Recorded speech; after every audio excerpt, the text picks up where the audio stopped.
what we're seeing is child exploitation. I don't think the presence of elders is what it might have been like when you were younger, Dean, or like what me and Malik were saying, where they were kind of like they were doing what they were doing, but they recognized that they still needed to be a role model of some sort. So they took on the responsibility of still trying to guide you. So it's like they're doing their own madness, but they could recognize the good you and be like, no, you need to go home. Stay out of this. Whereas I don't think we have that.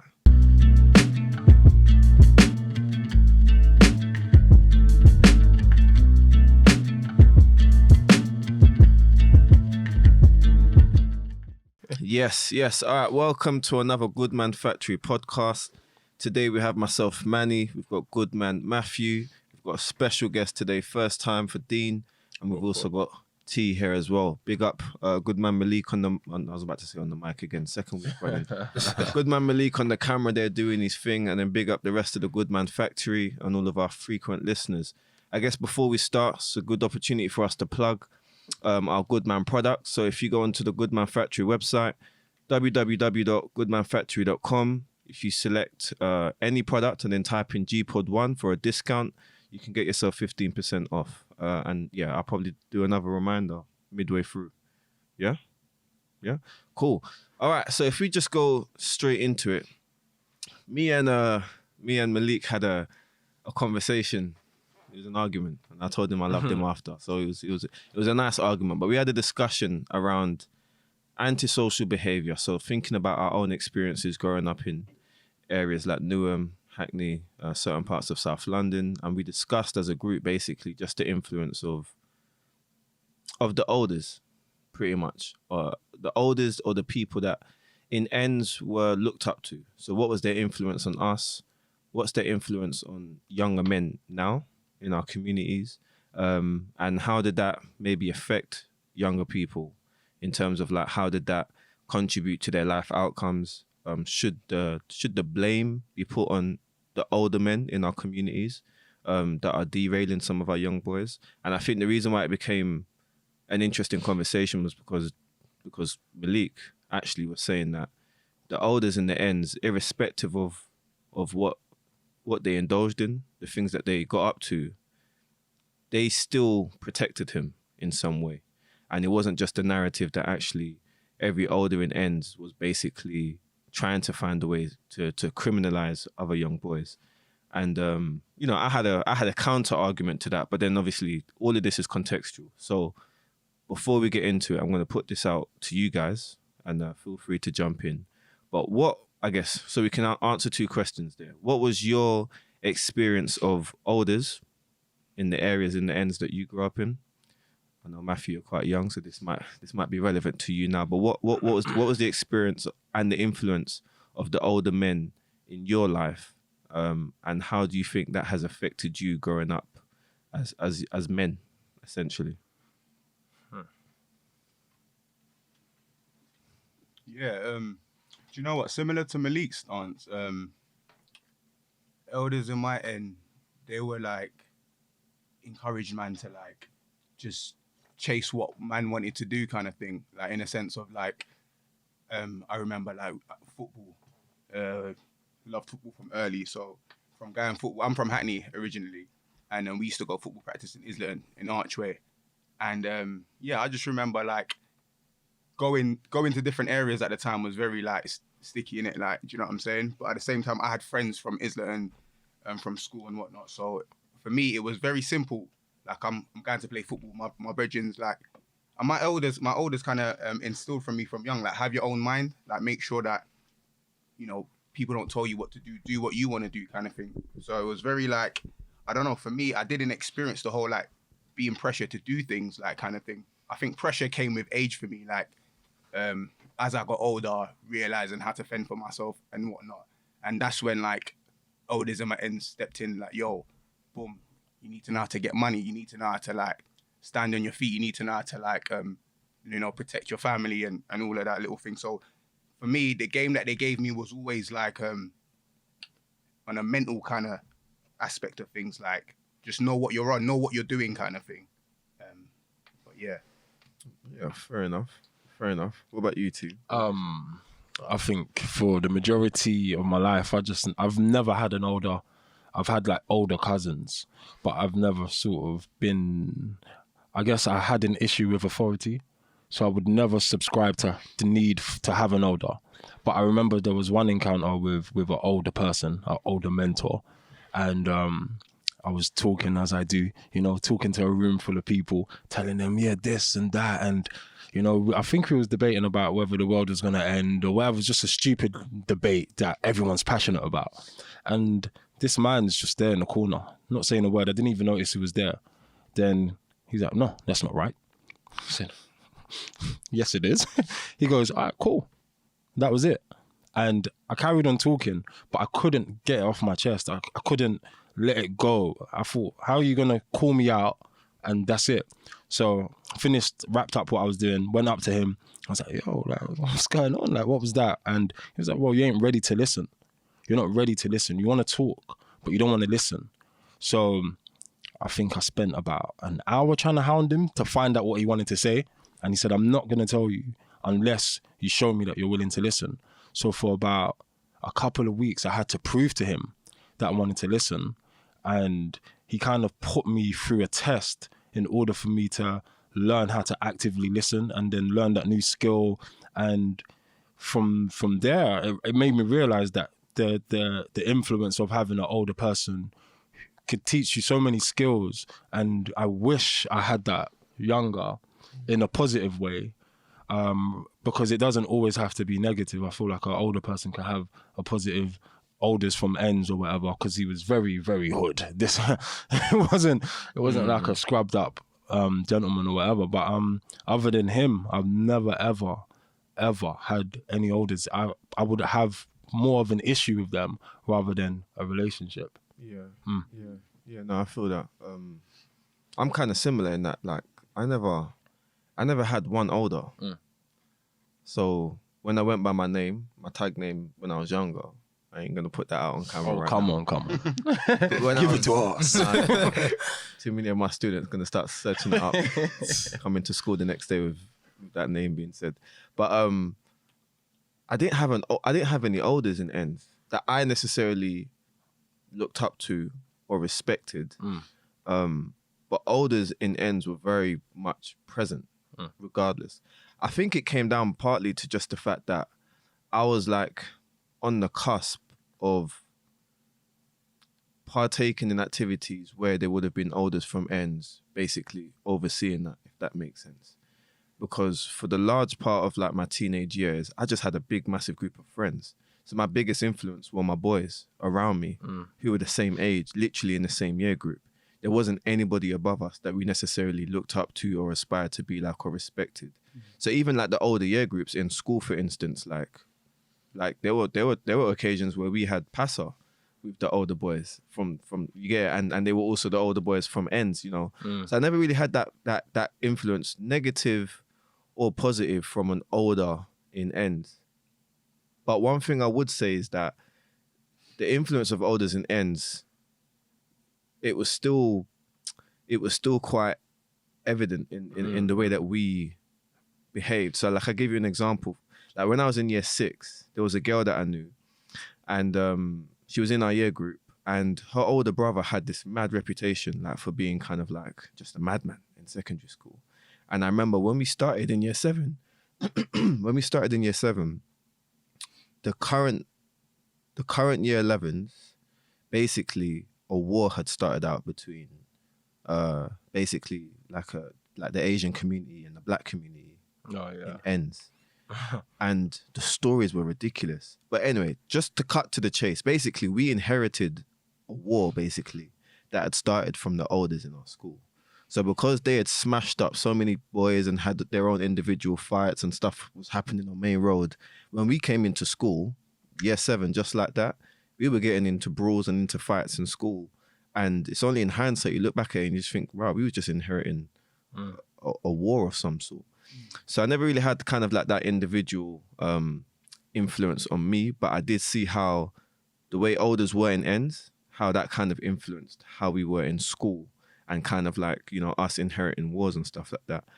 So that's just my experience. But I think we'll go into a bit more as to like in terms of like how this affects young people today in terms of what we're seeing, which I personally think is a crisis. People will say, oh, you know, there was like a lot of gun crime and knife crime and beef has always been present, like, and that's true. But I'm of the belief that like there's something a lot more deep going on in our communities now. And I'll go out there and say, you know, I think what we're seeing is child exploitation. I don't think the presence of elders is what it might have been like when you were younger, Dean, or like what me and Malik were saying, where they were kind of like they were doing what they were doing, but they recognized that they still needed to be a role model of some sort. So they took on the responsibility of still trying to guide you. So it's like they're doing their own madness, but they could recognize the good you and be like, no, you need to go home. Stay out of this.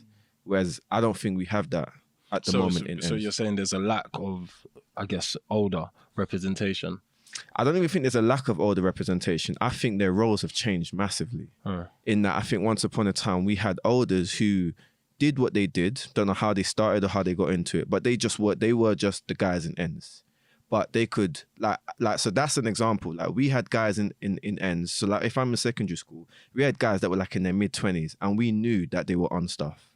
Like we knew like their names rang bells around the ends. But when you saw them, they gave you the utmost respect and you gave them the utmost respect. And you kind of felt like, oh rah, like so-and-so just like tapped me on my back and said like, yeah, like I hope you lot are blessed. But I knew that he was doing the madness in Newham. But he took on that responsibility of not necessarily wanting to bring us into his world and get involved in all of that. He was just basically doing his own thing and kind of just like protecting us in some way. Whereas now I think, from what I see, especially because I teach young boys, especially of that teenage age as well, you don't have elders that have that same mentality anymore, in my opinion. I think all of them are finding ways to exploit young people. Like that's just my view on it. So I guess we kind of, you know, we'll go deeper into that in a bit. But it'll be interesting to hear you, Matthew, just what your experience is, you know, as a young man, as the youngest in the group. Yeah, I think it's interesting because I kind of primary school and secondary school, I was quite sheltered in the sense of like didn't know anyone from my area or like anyone that lived around me. Was dropped off at school and picked up all the way up to like year 8, year 9. And so like in terms of elders, just from the ends and just about like I didn't really know anyone. But from in school, I always had older friends. I've always kind of just found myself around older people. But because it was in like a school environment, it was always just about how to hold yourself in terms of don't get caught up in that beef, man. Don't just ignore it. Just don't let girls distract, all that kind of stuff. But it was never like anything beyond that. So I think I picked up characteristics in terms of I know how to carry myself, or I know like how to speak to people in a way to get what I want or to avoid drama or that kind of thing. But yeah, I've not had anything like an elder or older, so outside of that, if that makes sense. So seeing as you are one of the youngest, sorry guys, I don't want to keep, you know, I want to keep reminding us of how old you are. But seeing as you're one of the youngest in the room, you know, you're closer to the age of teenagers now who are, quite frankly, running riot in certain ends. So like, what do you see from your point of view? 100% agree with what you were saying in terms of I think there's definitely a shift of like, because I can remember in secondary school, especially in year 7, when you're like, everybody's curious. But I was a kid, I was like one of the kids who would be like, no, this isn't, go home, Matthew. But yeah, and I don't think that's there anymore. I think, like you said, it's exploitation and there's just a disregard for just knowing that you should actually be someone, shouldn't be trying to put people down the wrong path. I think maybe it's an obsession with, I don't know what it is, but that regard is just gone. There's no regard for that anymore. I think I disagree to an extent. I think nowadays there seems to be more of an older presence. that are trying to deter people from, I guess, a certain way of life. Like when you think about, there's more successful athletes, musicians, actors, stars, or just people successful within their own right in business, from ventures, or just, you can go to Canary Wharf and you see more black representation and faces than ever before. So now we have more of this. I feel like there are a lot of older people who were once upon a time in that life because they had no choice, who are using their lives to sort of deter other people. It's like, yo, don't do this. Even if it's just to sort of a younger brother or younger sort of friends from the area and stuff like that. Similar to what you said, you've always had older friends who have, I guess, advised you what to do and what not to do. I think that's more prevalent now, in my opinion. You're right. You're right to a degree. Maybe I should have been a bit more explicit. In my head, when I'm talking about OLDERS, I'm still talking very much kind of just like the ends scenario and the end scene and circumstances that basically kind of surround young people that are basically on road. Because you're right, there are more people of our age and a bit older, even older rappers, for instance. So like you think about people like Mashtown, and there's other examples of basically people who everyone knows about what they were on back in the day.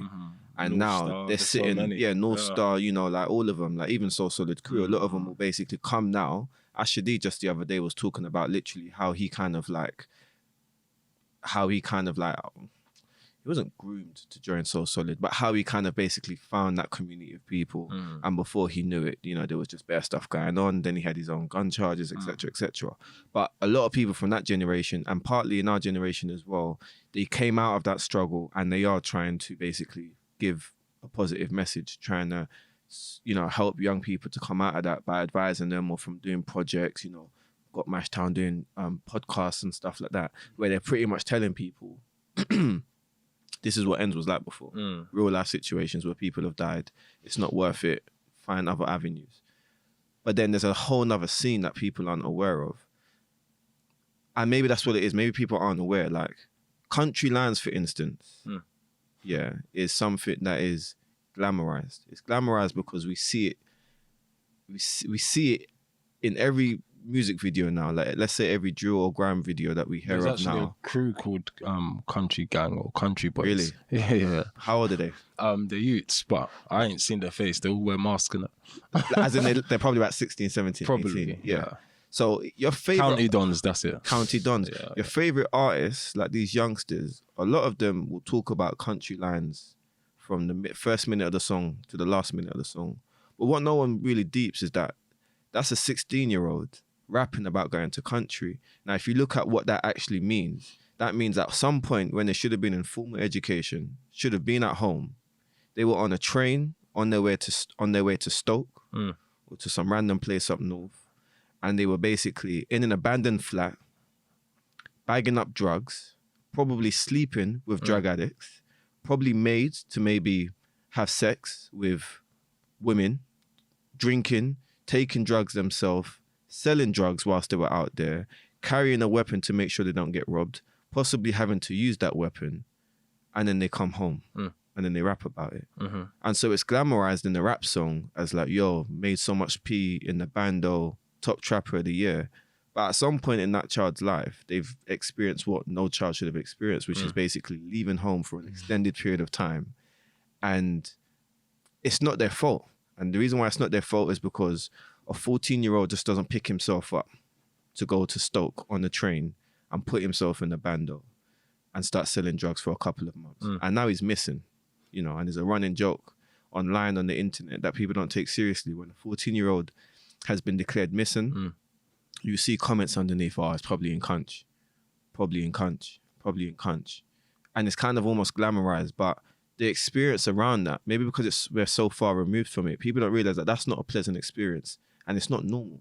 And for them to get to that point, it's child exploitation, because an older person in their 20s, possibly in their 30s, in a lot of these cases has groomed these young people to join the group of friends or the gang that end up eventually going to country. Where are the older people in that particular scenario that prevented that? And that's why I feel like it's a bit worse, because when I was younger, I don't remember too many scenarios where the youngers in ends, almost all of them were being groomed or picked up to take part in this one type of activity. It was specific individuals.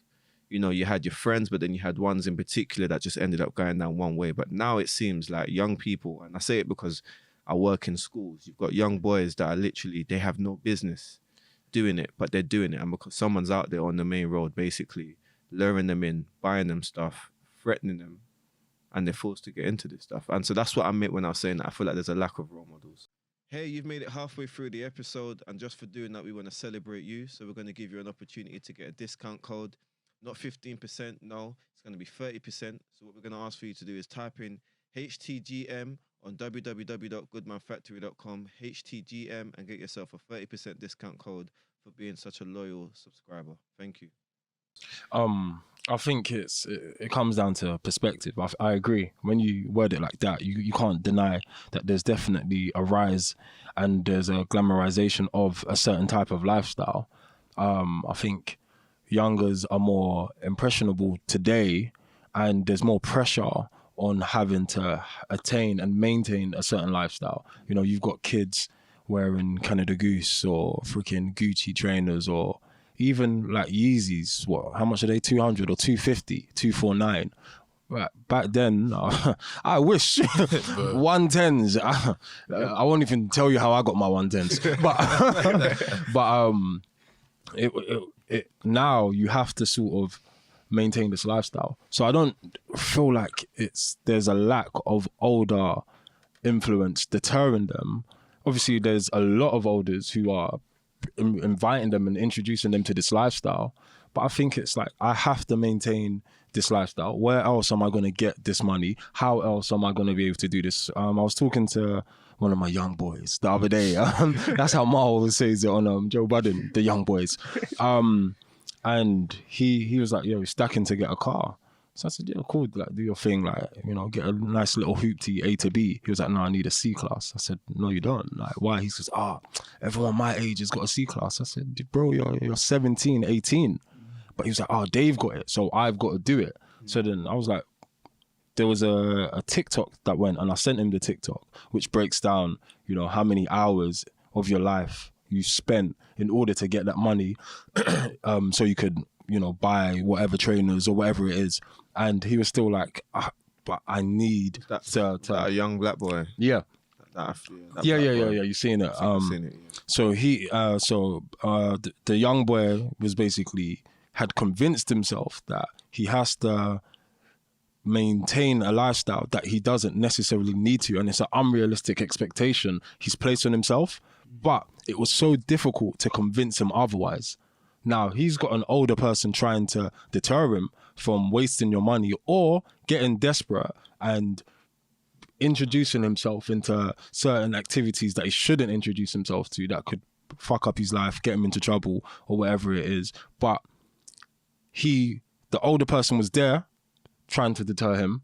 However, the pressure society has now put on him to live and maintain an image is what was forcing him towards a certain type of lifestyle. And I think the olders are still there, more so than ever before, because you do have ways out, more avenues out, but there's also that pressure to maintain this level of wealth that you don't need to maintain or have at 17, 18. When we were 17, 18, same tracksuit every single day. Straight. Like, the only way we could differentiate, I guess, like, the tracksuit was maybe getting a different color.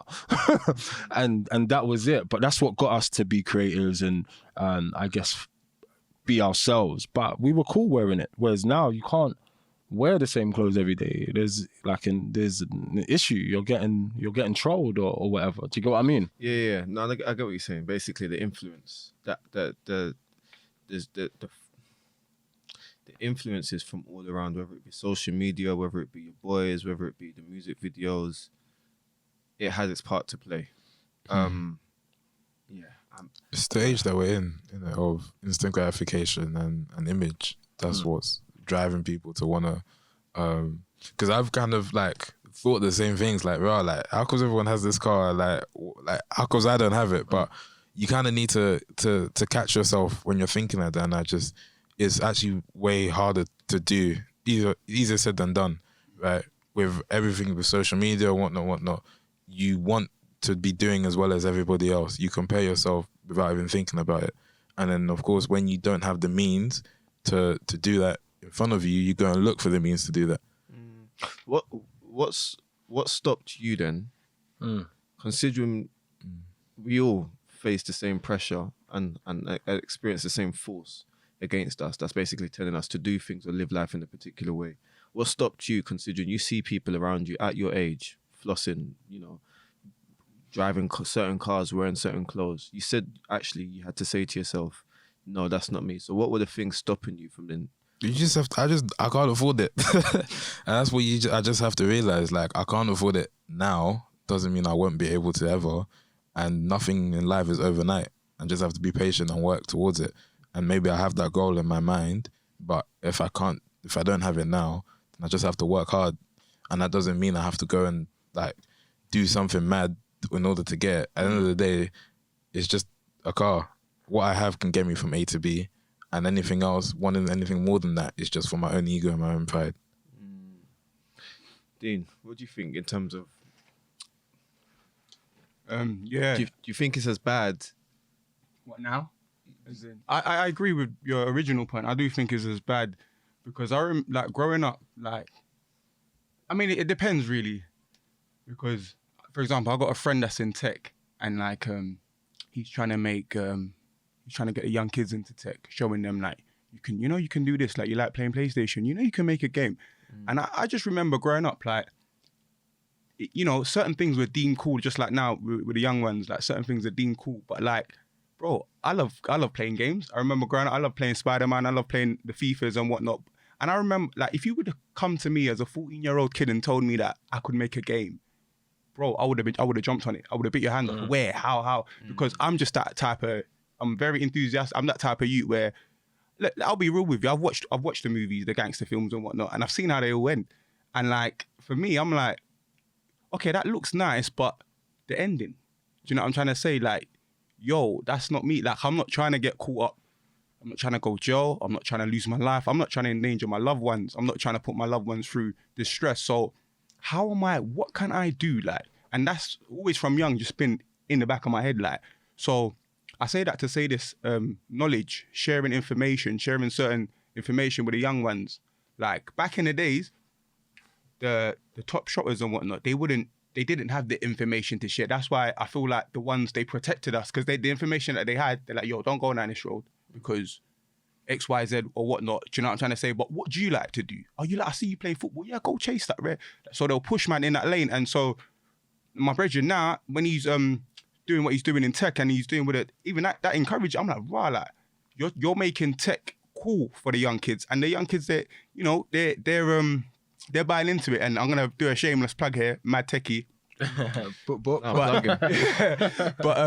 But even the name, like, do you know what I'm trying to say, kind of thing, like Mad Techie, like, do you know what I'm trying to say, making it sound cool. Like, it's just sharing certain information with certain people, like, and just letting them know that, yo, this is not the only way. You don't just have to do that. And just like my brother here was saying, like, in regards of just knowing himself, it sounds like he knows himself. Do you know what I'm trying to say? It's like he's saying he's been real with himself first. He's like, you know what? I can't afford this. I'm not gonna do X. I don't need to do X, Y, Z. But what I'm gonna do, I'm gonna work towards. I'm gonna work hard. I'm gonna do this. And mindset. Do you know what I'm trying to say? That already, from someone his age could look at me and be like, "Wow, like, you're not going down the path that these lot are, like, what?" And do you know what I'm trying to say? Draw closer to him, because it's like, raw, because his mind is stronger than anything. You know what I'm trying to say? So I feel like for the young ones, they're so impressionable, man. So it's about giving them the right impressions, man, and letting them know that, yo, listen, man, there's a million and one ways out here to achieve these materialistic things that you want. But it's like starting from, what do you want to do in life? Like, what spurges you to do, like, good things, that kind of thing. So I don't know, for me, I'm just always like, the bigger picture. I look at the bigger picture, man. You know, what if I'm doing this 5-10 years from now, how is it going to end up? How is it going to grow? How is it going to develop for me, man? So yeah, that's just, whose responsibility is it then to have that conversation with those young? That's a lot of information to give. And clearly a lot of young people aren't getting that information, which is why they think it's worth it at the age of 14, 15, 16 to hop on the train. Or, for instance, I saw a really, really like upsetting article recently, and then I watched the video because I can't help myself. And it was basically a guy, probably similar to our age. I think he was in his late 20s, maybe early 30s. And Our age. Matthew's trying it. Hey, I like that, man. You're with the men now, so you just accrued our ages all together. Oh my. The average. What's the mean mode and median? but basically, there was a guy. He was in his late 20s, I think early 30s, and there's a video footage on the internet of this guy running into a little girl outside of a shop. I believe it was in Hackney. And basically, long story short, this guy was stabbed, I think, 3 times, and he lost his life. And when I was reading the article about it, the 2 guys were found that stabbed him, and they were sentenced. And when they went through their text messages and their phone information and stuff, they were basically told by like an older person in their group or gang, put some blood on your knife. That's all it was. The guy himself that they chased down, there's no evidence, there's no proof. The guy, I think he had a job. I think he had 2 children, possibly. He was literally just chased down on that day because someone, an older person, texted these 2 boys and said, you need to put blood on your knife to prove yourself worthy of this gang, being part of this gang. And they chased this guy down who knocked a little girl down in the process of trying to save himself. And the guy was stabbed to death. And so, like, when I think of that, it just makes me think, like, you're right, what you're saying. There are actually a lot more positive. You're right. Like, I'm actually going to retract what I'm saying. There are a lot more positive figures now. Like, I even think of ourselves. Like, think of where we've come from, what we've seen, where we've been, and what we're doing now. And in some ways, even like your friend, you're trying to give back in some way. Like, you're already in your career, but you're trying to provide information or provide opportunities. And that's there way more than it was when we were in school. We've had to just find our way, navigate. But at the same time, there's an increase in violence with our young boys, in my opinion. No, you're right. And so something's still fundamentally wrong. So how is it that we've got more men from our generation stepping up, sending information down, being available and present, but then you've got more younger people now, and they're getting younger, partaking in activities that's going to cost them their life and cost civilians their life. Like, what's going wrong? I think we are very much at the beginning of our cycle in terms of our culture, and that unfortunately is part of gang culture. Is part of, I guess, it's seen in certain communities, right? And if you look at America, like, gang culture is a career. If you're part of a gang and you've got into that gang, it's blood in, blood out for certain gangs, right? And you would meet a 50-year-old gang member who's at the top of the chain and he's proud of it. He wears it like a badge of honor. And I think that's kind of what's happening here. You got second, third generation sort of people born, raised here, and have managed to sort of make a career out of doing, illicit activities. There was an interview recently with Nines where he was with Chucky and he was talking about trapping, and he was like, that was my career. So now, to maintain your career, what do you have to do? You have to get workers, employees. So if that's my business, I need to get executives, and I need executives to get, soldiers and workers.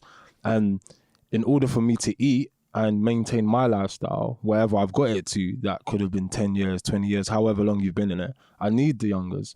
And people are exploiting them, but it's because it's a career. It's now a job. It's not before, when you were doing, I guess, things that we shouldn't have been doing. It was because it was a means to an end. We needed that money. You might have had a bailiff come to your house, or there was no freaking electricity, or whatever it is. It wasn't for trainers. It wasn't to maintain a lifestyle. Where now it's so much easier to sort of influence a younger to sort of join my gang or a gang, because one, you're gonna want to do image gang, you want to be popping, you want to be this, and two, you've got no choice to kind of, you either join my career or my gang, or we could put it on you. And there's definitely more of a pressure in that sense. And I remember there was a conversation with a guy. I think he's definitely in his 30s. I haven't spoken to him for a while, but I remember when he had a kid, and he had a kid young, but I met him when his kid was about 12, 13, so he was older than me at the time. And he's on road, or he was on road, but he was like, because his kid now is reaching that age where he's trying to tell his kid, stay away from it, but he's still on road. He said that's the first time where he saw his behavior as problematic, but before that, it was never wrong. It was just his life. But where his son is now getting into that culture, he's like, yo, like, I don't want this. And a lot of the times, people just don't see what they're doing. A lot of the olders now don't see this as wrong. Like, even Lowski, he's on trial at the moment, right? His dad was in the Brixton gang. I think it was for an M. I don't want to. Yeah, it was PDC, but I didn't want to say. But it is what it is. I mean, I think that's it people should know be out anyway. there. Yeah. But for me, it's like, you were in a gang, you know. Now your son is in a gang. Your son's in and out of prison, but he's also got a career that's taken off. But now he has another case. Where's your influence in deterring him from that lifestyle that you were in and you saw firsthand? So I think as much as there's older representation, there's definitely something that's missing. But for me, I think I look at it as, because gang culture is a career. Do you know what? Touching on T's point, yeah, it's so funny. There's a gigs bar that he says had to drop it out. Couldn't have my little son, like, dad, bring me. And I feel like as well, I don't want to draw out the artists and the musicians and all of that, but like, Draw them out. when Name them. no, you said no. Big up gigs for that bar, because that's real. Like, because you know what I'm trying to say, in terms of just like, bro, his realization came through his son or through his child. You know what I'm trying to say? Same thing what you're saying with your brethren. It came through, and some of these people, or some people in the end, like, they don't realize, they don't think what they're doing is bad. They're like, yo, I'm doing what I'm doing, whatever. Unless it's close to home, then it's like rah. Do you know what I'm trying to say? So it's like, my thing is, once you realize, you'll spread that, like, let people know, kind of thing. Do you know what I'm trying to say? And another thing is as well is like, man them, I'm sorry to say, but man them can be lazy, man. Like, do you know what I'm trying to say? In terms of like, there's so much behaviors you have to unlearn. Do you know what I'm trying to say? Like, because I remember getting my first job being so, like, I didn't realize I was so antisocial. Do you know what I'm saying? In regards of coming in, it was a retail job, coming in, oh, hello, like, you know what I'm trying to say, packing away, and obviously customers, I've got to approach customers and whatnot, but like, I'm still like, I'm going West End, I'm on the train, like, I'm, you know what I'm saying, I'm like in my own zone, I'm, you know, walking around like, but what am I doing? You know what I'm trying to say? Like, realistic, that's not the behavior. You're going to a job, mate. You know what I'm trying to say? You have to call it, there's a certain way you got to carry yourself and whatnot. So I feel like the olders or the musicians, when they have that realization of like, yo, this thing, what we're doing, or whatever man's doing, or blah, blah, blah, let's be real, it doesn't end nice. Do you know what I'm trying to say? And I feel like they know this, but at the same time, they don't want to show the youths the full truth. That's why they glamorize the whole,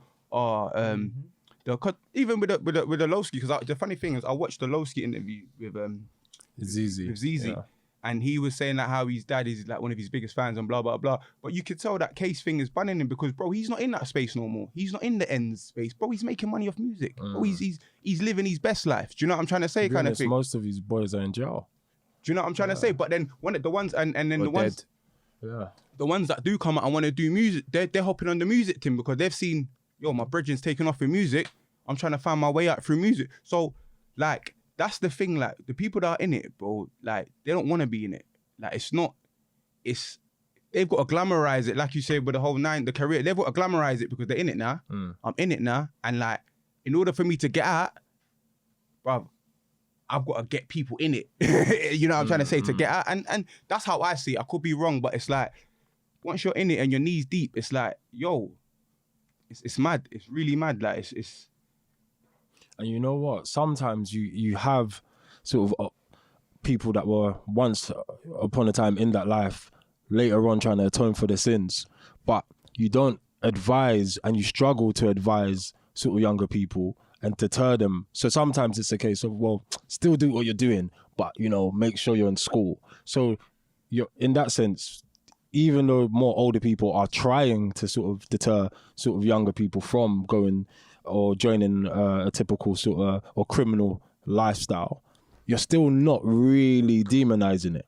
It's kind of like, well, still do it, just be careful. And I think that happens a lot now that didn't happen once upon a time. Yeah, and another thing on that point, you know, one of the things I've also noticed as well is when you've got these like old school like gangbangers, like, and they come and talk on shows, their message is supposed to be, or what they say they're trying to say is they want young people to get off roads. But when you listen to them, the whole time they're speaking about roads, they're still glamorizing it. Like they still talk about it in this kind of like sexy way. Like it's like they want people to know that they were a part of it, that they were about it, that they're not too far away from it. But all you young boys, you got to come away from that though. Like you got to, you know, but you've just spent the last 5 minutes talking about madnesses. You know, you're telling a great story about this and that. But at the end of the message, I don't think a young person will hear that and think to themselves, oh, you know what? I don't want to do that. Like, how many of your boys died? Like, how many years did he get? 15 years of his life. That's long. What, his baby mums gave birth whilst he was in prison and he didn't see his child for 10 years. But they don't really kind of like say it in that way. Do you know like why, when I hear about OGs talking about, you know, the life that they lived and they're trying to like, you know, now tell young people to go about it a different way, they're still living off of their name and their old hype. And that comes through when they're sending that message. So you're right. It's like they're trying to deter them, but they haven't really said anything that's going to deter a young person. But you know why as well? That was, for a lot of people, the best years of their lives. So it's kind of like, Yeah. I had all this money, I had all the girls, I had all the attention, I had the car, the watches. I can't even help but be happy when I'm talking it because I haven't had that since. And that's also a big problem as well. People, as much as you know, like if the consequences wasn't there, are you still going to have a problem with that lifestyle? And I think a lot of the time it's if boys weren't dying or you weren't going to jail, you ain't going to have a problem with it. No.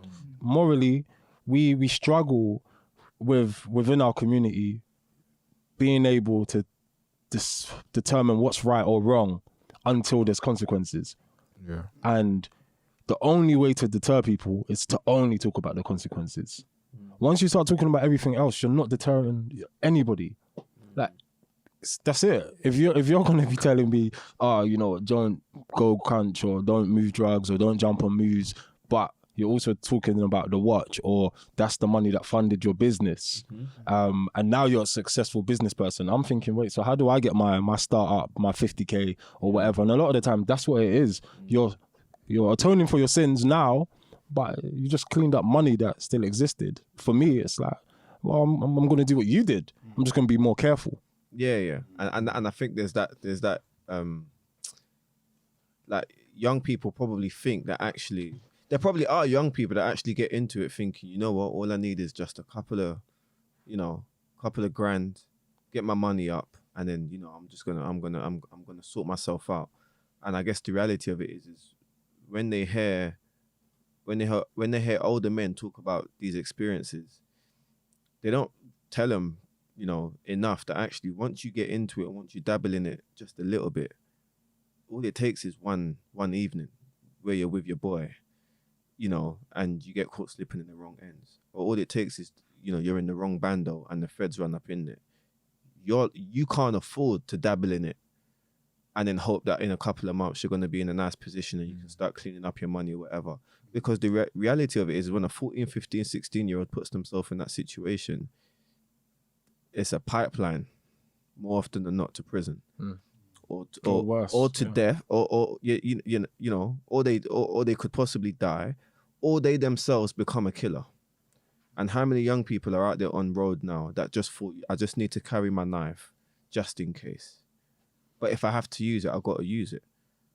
And so that's why for me it's just like, if you're gonna go on the internet and you're gonna tell people to stay away from the road or whatever, don't glamorize it and talk about, you know, all the money that you made whilst you was doing it.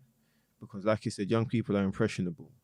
One young person is going to hear that and be like, well, I'm going to try my luck. Maybe I can make that amount of P and still get out of it. And like you said, if you know the consequences for it, and that's all you speak about, you're not probably going to take that risk.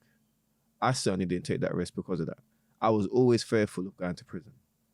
Even just the fact that police would come to my mum's door.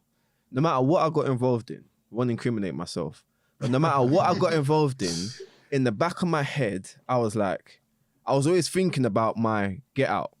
Like, if my boys were doing something mad down there, but I got a whiff that maybe feds were close by, or like, you know, a teacher was somewhere, in my head I'm thinking, all right, cool, so what's my escape route? If I can bring 2 of my boys and we can get out of it, fine. But if I'm by myself, I can't take the risk. I don't know what them lot are like, but mum can't see feds come to her front door today. So I always had the fear, the consequence. So that's to cut you up, but see what you said there, mum, respect for your mum. Do you know what I'm trying to say? Respect from your respect from where you come from, your family. Do you know what I'm trying to say? That kind of, in a sense, in the back of your head. Because I'm listening to talk, I'm like, I relate. Do you know what I'm trying to say? Because I know how my marriage is. Do you know what I'm saying? So it's just little things like, as well, bringing shame, bringing that little things. What's my marriage gonna say? What's this? Do you know what I'm trying to say? So in the back of your head, you're like, I got to move correct, or I got to know what I'm doing. I got to know, you get me, kind of thing. So, and that's what I feel like as well. Like a lot of the kids, they're putting their respect in the wrong places, but they're looking up to the wrong role models. Like, do you know what I'm trying to say? Like, they're looking up to, you know what I'm trying to say, the top shotter in the ends or whatnot. But instead, like, looking in and seeing, like, okay, cool. Where do I come from? Where does my family come from? Like, who am I? Like, you know what I'm trying to say? Like, from someone, like, bro, my mum wasn't born in this country. She come to this country. Do you know what I'm trying to say? So for me, it's like, yo, like, I'm privileged. Because I've been to Sierra Leone. I've been to where I'm from, Sierra Leone. I remember the first time. Sierra Leonean? I'm Sierra Leonean, Oh, yeah. Sierra Leone. Yeah. So I remember going there in 2009 and just seeing, like, how it is there. Like, you know what I'm trying to say? Like, oh, like, privilege compared to there. So it's just little things. I don't know. I'm a deep. I think stuff bears, like, a lot, and I'm just like, and every time, like, I'm one of them ones. Like, I always learn from other people's mistakes as much as I do learn from my own mistakes. But I'm always like, especially if it's close to home, I'm like, rah. Do you know what I'm saying? That's happened. Cool. I can't be doing X, Y, Z or whatnot. So it's just, I don't know. It's just about paying attention, man. I think, kind of thing, and just knowing. Always go back to yourself and knowing, is this me? Like, do you know what I'm trying to say? Is this something I should do? Like, always make decisions that you want to do. Like, do you know what I'm saying? I wanted to go back to what T was saying earlier about in the community, in terms of just seeing things for right and wrong and the consequences. It's been bugging me since. Like, I've just been thinking, like, how do we get past that? If, you know, people getting, because the thing is, people are only getting into these things for consequences, but they only think about the good consequences. And whereas when people are trying to discourage people from doing these kind of things, they're glamorizing it, but they're saying it's not worth it. It's not worth it because of some of the negative things that have come as a result. And without that, it's still good. Like, it's all good. So I'm just thinking, how do we get past that kind of only focusing on the end goal? Because the end goal is like riches and all of that, and girls and all that kind of stuff. But how do you get people to see that actually this is just wrong? Full stop. Like this, Yeah. As in, you're saying, like, how do you get people to think actually this pathway, generally speaking, isn't right? Yeah. But when you say that, are you talking specifically about like selling drugs, fraud? Are you just saying, generally speaking, a life of crime? Why isn't the message just full stop? It's wrong. Don't do it. As opposed to it being kind of a cultural thing where it's just like, no, it's all right to like sell drugs. It's all right to be a fraud man. Just don't get caught. That's literally what I was going to say. Because I think it's a human flaw. It's just, as long as I'm not getting caught, I'm going to do it. It's not just within our community. Yeah, it's definitely not. You're going to have... look at the pandemic and the amount of, I guess, people in positions of power and of influence and running our country that shouldn't have been doing certain things. Now all of a sudden money is missing, or they were giving money to certain people, or they were giving contracts to certain people or mismanaging. Matt Hancock. But Call them out, man. they got away with it. So it's kind of like, how do you tell somebody from a poorer community, don't do this because it's wrong, and be patient, when those people within, I guess, respectable positions ain't doing the same thing. They ain't leading by example. And there's so many cases of that where we look at people in positions of, I guess, affluence even, and a lot of them, and influence, you're right, and a lot of them are there because they were sharks. They didn't do the right thing, and it's difficult. It's a difficult conversation to have, like, because most people's mentality is they didn't get caught, so I'm not gonna get caught. What's that guy's name? Jordan Belfort, the Wolf of Wall Street. He got a whole movie from doing the wrong thing, and a book, and it's glamorized, and it's kind of like, well, yeah, what's the these lot are doing it. Yeah. The only difference with us is it's costing people lives. Yeah. Well, I mean, that's another conversation. Their crime is costing people lives, costing people their lives as well. It's just that they're so far removed from it that they never get caught. You know, there's a good book actually. It's an alright book. It's called Country Lines, and it goes into like the history of country lines and how it starts.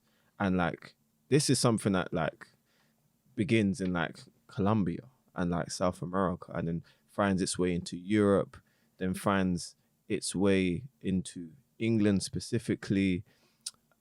And basically, at the very bottom of this whole structure of drugs and young people going into like country lines, at the very bottom of that is just young people from poor areas. But at the very top of it, the people that are funding the whole process are all rich, to the point where like it's like people can question government's involvement in it, in the sanctioning of lorry loads of like drugs being able to even enter the country week in, week out. Like, people forget that in the UK alone, we have a massive say in the drugs transportation from certain parts of the world, like South America, into Europe, into England.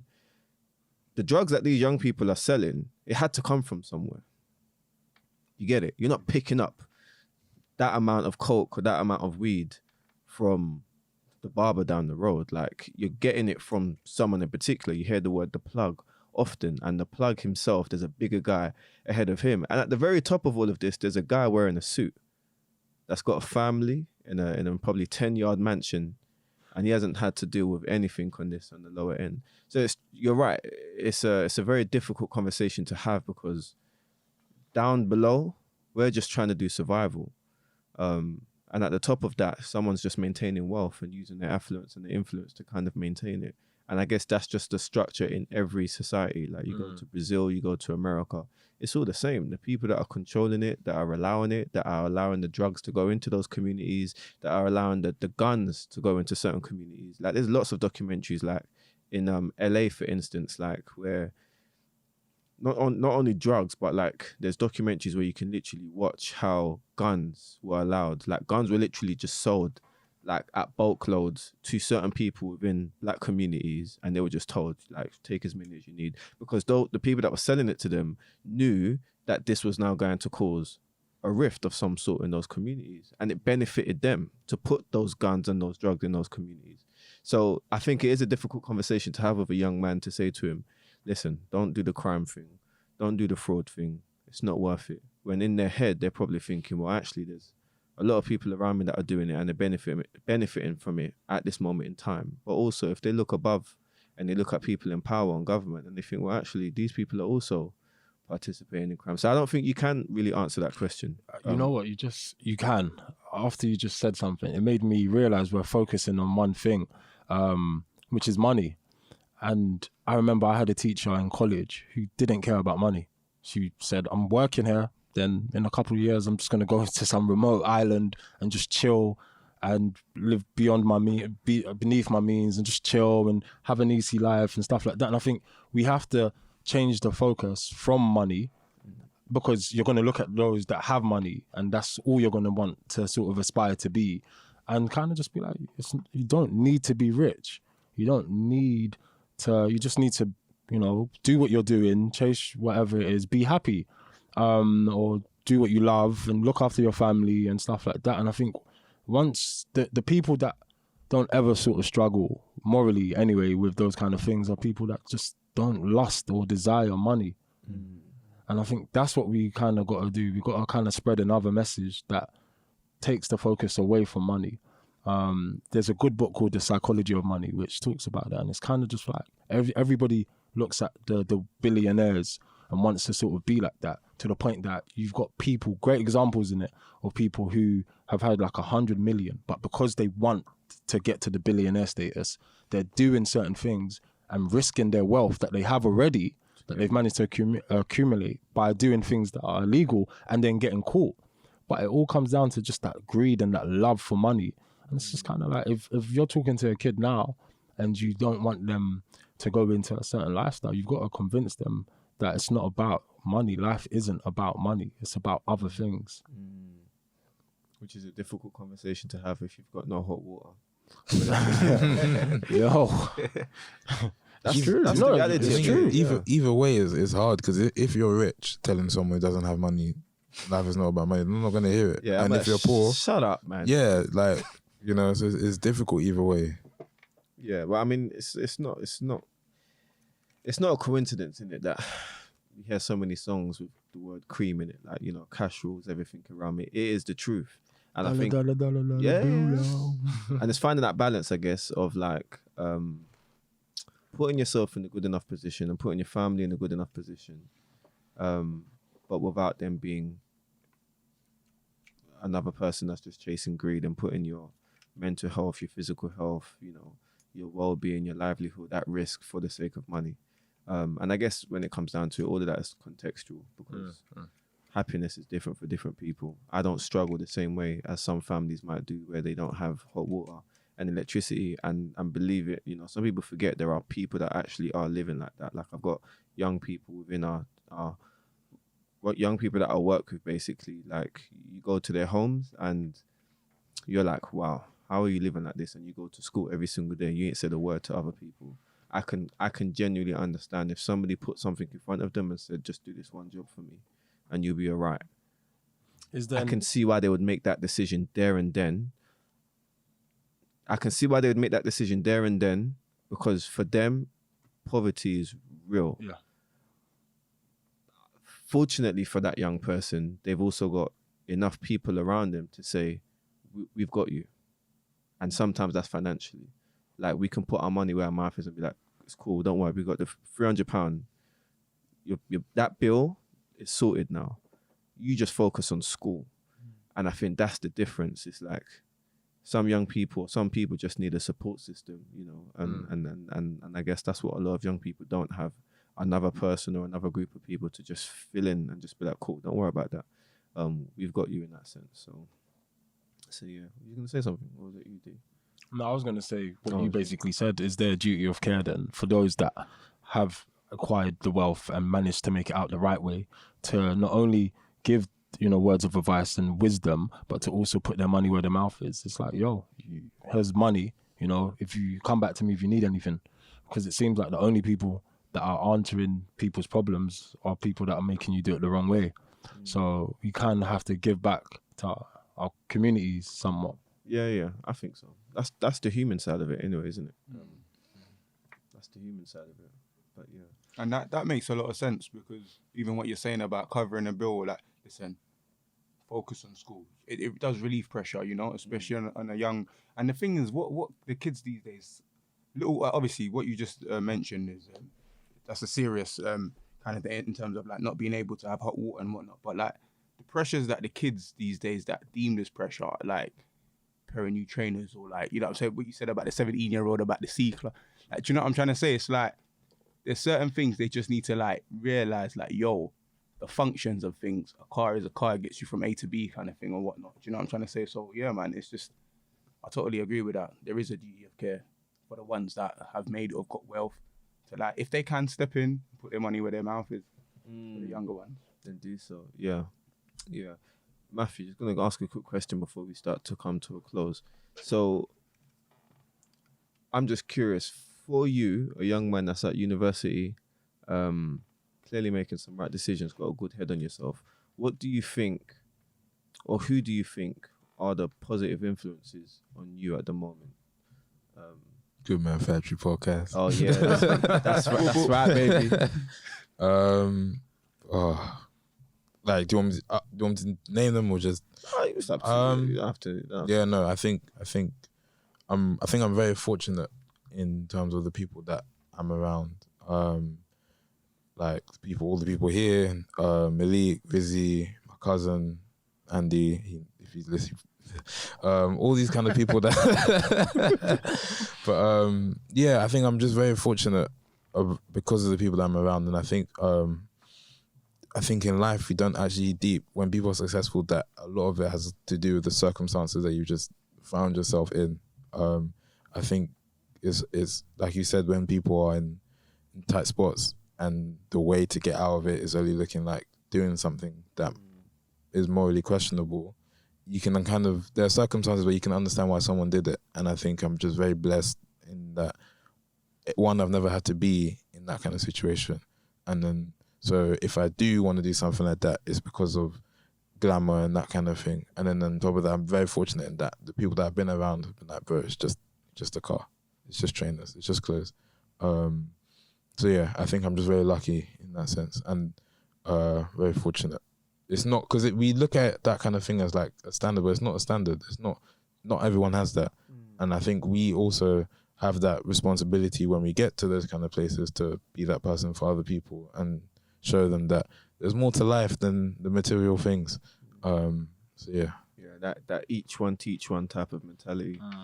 Definitely. I like that. Yeah, each one teach one.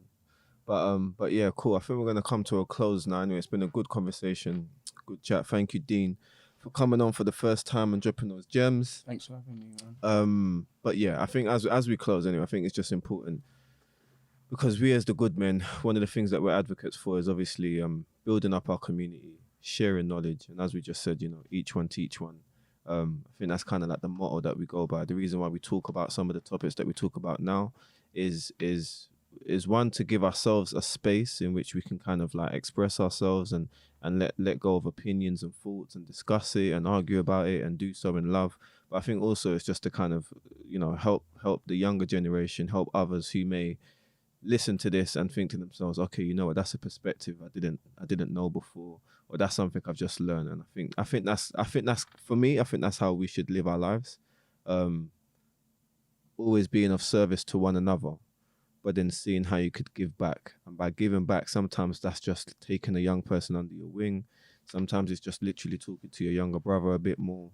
That's me speaking to myself, so I don't necessarily think it has to be anything major. I think it's just we all have kind of like a duty to one another as humans to just reach out to other people, or to speak to another person, or to even be practical and literally take a young person under your wing. So that's just a bit of advice, I guess, for any of our Goodman Factory listeners. But as we come to a close, we've been going for an hour deep, or an hour strong, should I say. Final plug. If you've been listening today, we're going to give you an opportunity to get yourself a 15% discount. If you just type in GPod1 on www.goodmanfactory.com, you can get yourself 15% discount on any of our Goodman Factory products. Definitely well worth your time. And yeah, that's it. So thank you again, T. Thank you again, D, Matthew, and Goodman Malik on the camera. Another episode and we're out. Bye.